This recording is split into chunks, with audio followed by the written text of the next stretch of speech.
Hello and welcome back to my channel Key of Learning. Today we are discuss about the Battle of Plassey and Battle of Buxar. Clear, बहुत ही important वार है Indian history में। तो चलो शुरू करते हैं, let's start. तो before starting battle of Plassey, पहले कॉन्क्वेस्ट ऑफ बंगाल के बारे में जानते हैं। The British wanted to control of the rich province of Bengal. Alivardi Khan, the Nawab of Bengal, was an able administrator. He had followed a policy of keeping the European merchants under the control, but after his death, his grandson Sirajudaulah became the Nawab.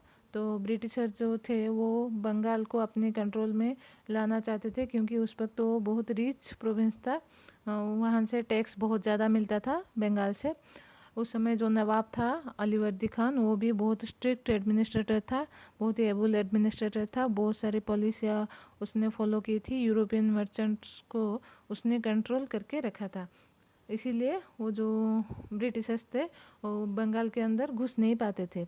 लेकिन after his death, उनके death के बाद उसका जो grandson है सिराजुद्दौला, वो बंगाल का नवाब बने। तो The British started extending the fortification of Calcutta. Meanwhile, Sirajuddaullah's troops took over Calcutta. Robert Clive set out from Madras with an army of 900 Europeans and 1200 Sipais, armed and trained in the European style of warfare, and recaptured Calcutta.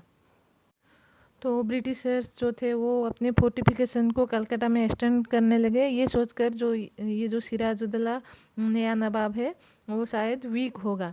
तो meanwhile उसी समय सिराजुद्दौला ने क्या किया, एक troupe भेजी, उनके एगनेस्ट एक ट्रुप भेजी कलकत्ता के ऊपर। Robert Clive set out from Madras. तो रॉबर्ट क्लाइव जो मैड्रास में सेट थे, वो रॉबर्ट क्लाइव वहाँ से एक आर्मी फोर्स भेजे, जिसमें से 900 यूरोपियंस एंड 1200 सिपाही थे। वेल ट्रेंड, यूरोपियन स्टाइल से वो ट्रेन हुए थे, वो कलकत्ता के ऊपर कैप्चर करने लगे। तो इसी वजह से शुरू हुई battle of Plassey. Battle of Plassey जो कि 1757 को हुआ था। It was fought between the forces of East India Company under Robert Clive and the army of Sirajuddaula at Plassey between Calcutta and Murshidabad. तो कलकत्ता एंड मुर्शिदाबाद के बीच में एक जगह थी प्लासी, उसी जगह पर ये युद्ध हुआ था और उसके नाम से ही इस युद्ध का नाम रखा गया बैटल ऑफ प्लासी। क्लियर। तो ये युद्ध East India Company and Sirajuddaula के बीच में हुआ था। ईस्ट इंडिया कंपनी को हैंडल कर रहे थे उस रॉबर्ट क्लाइव, एंड सिराजुद्दौला अपने बंगाल के जो आर्मी फोर्स थे तो उसको लेकर ये युद्ध हुआ था। तो Mir Jafar who wanted to become the nawab bribed Indian soldier to throw away their weapons, so Clive easily won the battle. तो मिर्जाफर जो थे वो एक धोखेबाज था, who wanted to become the nawab, Bengal का नवाब बनना चाहता था। इसीलिए इंडियन सोल्जर को रिश्वत देकर अपने वेपन्स को हटाने के लिए, अपने वेपन्स को फेंकने के लिए कह दिया था। तो इजीली क्लाइव ने बिना कोई कष्ट उठाए ही रॉबर्ट क्लाइव ये बैटल जीत गया। क्लियर। तो रॉबर्ट क्लाइव ने इजीली बैटल को जीत गया, मिर्जाफर को हाथ में लेकर बिना कोई युद्ध किए ही ये बैटल जीत गया। The British consolidated their position in Bengal by making Mir Jafar the nawab of Bengal. तो मिर्जाफर को बंगाल का नवाब बनाकर ब्रिटिशर जो चाहते थे वो बंगाल में पोजीशन हासिल करना, वो पोजीशन वो सब ब्रिटिशर ने हासिल कर लिया। क्योंकि बंगाल का नवाब मिर्जाफर बना तो सही, लेकिन एक कठपुतली नवाब बना था, एक पॉपेट बना था। ब्रिटिशर्स जो कहते थे उसके हिसाब से वो मिर्जाफर काम करता था, और उसने बहुत सारे मनीष जो थे एंड 24 परगनास बंगाल का, वो ब्रिटिश को गिफ्ट में ऐसे दान में दे दिया। But Mirzapur could not fulfill the constant demands of the British, so they installed his son-in-law Mir Qasim as the Nawab. He granted equal trade facilities to the British and the Indian merchants. This annoyed the British and they attacked him.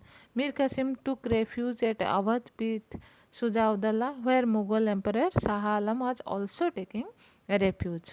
मिर्ज़ाफ़र जो है वो British का जो बढ़ते demand को पूरा नहीं कर पाया, इसीलिए ब्रिटिशर ने उसको बंगाल के नवाब के गद्दी से हटाकर उसके जो सन इन लॉ है मीर कासिम, उनका नाम, उसको बंगाल का नवाब बना दिया।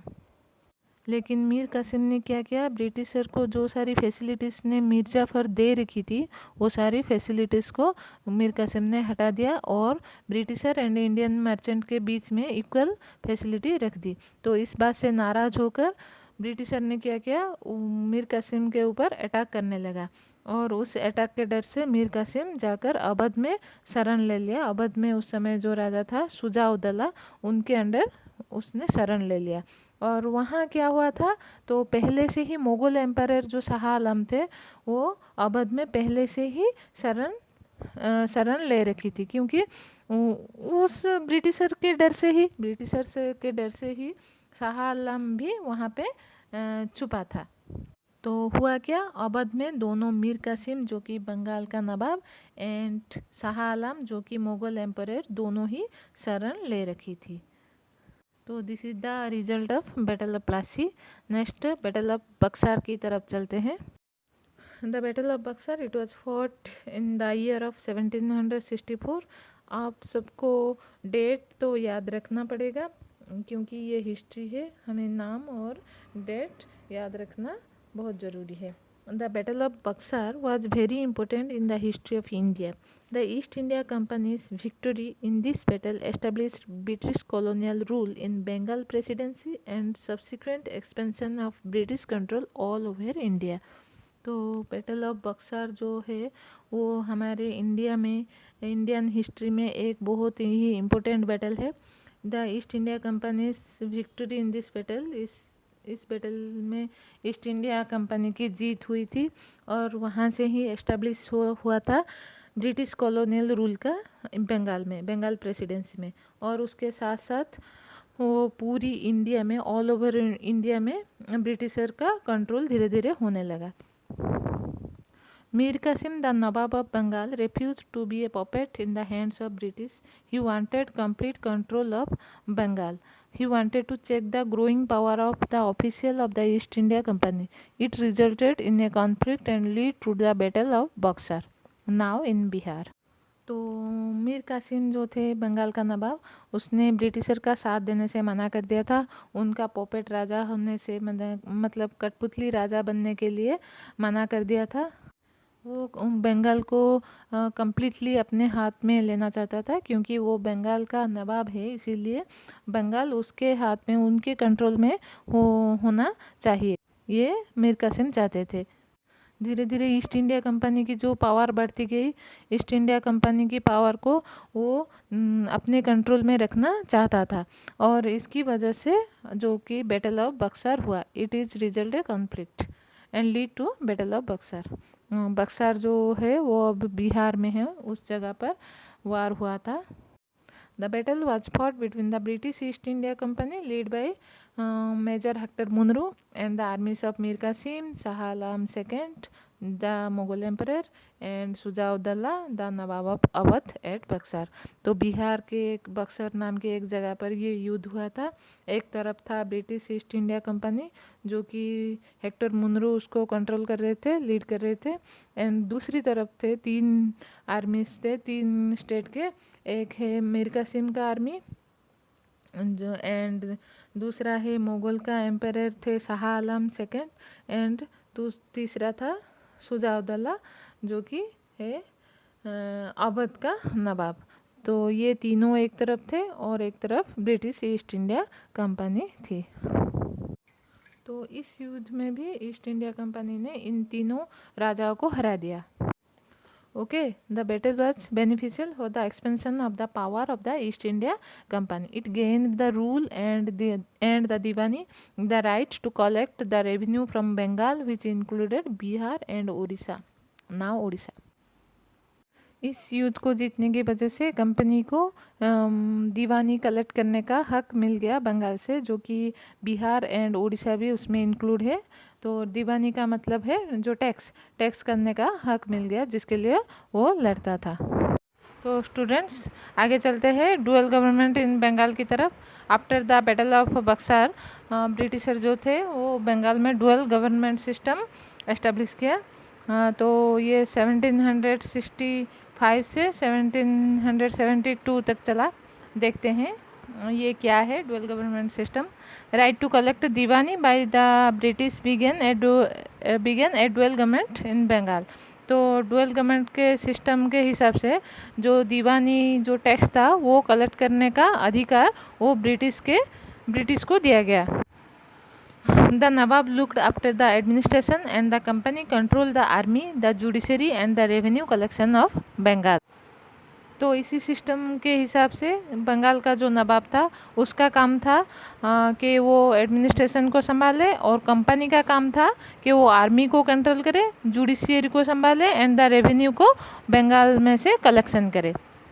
तो इस सिस्टम से क्या हुआ, जितने भी जिम्मेदारी वाला काम था वो नवाब को दिया गया, और जितने भी टैक्स कलेक्शन करने वाला काम जो कि पावर अपने हाथ में लेने वाला काम वो ब्रिटिश गवर्नमेंट के पास रहा। This arrangement gave immense power to the British without any responsibility.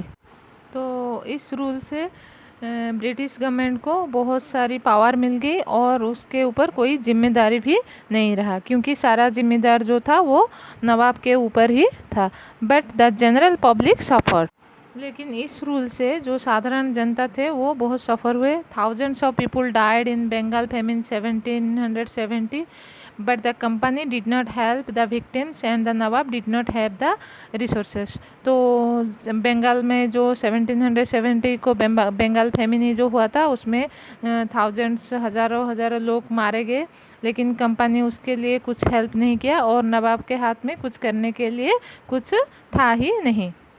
In 1772, Warren Hastings, governor of Bengal, abolished the dual government and gained the complete control over Bengal.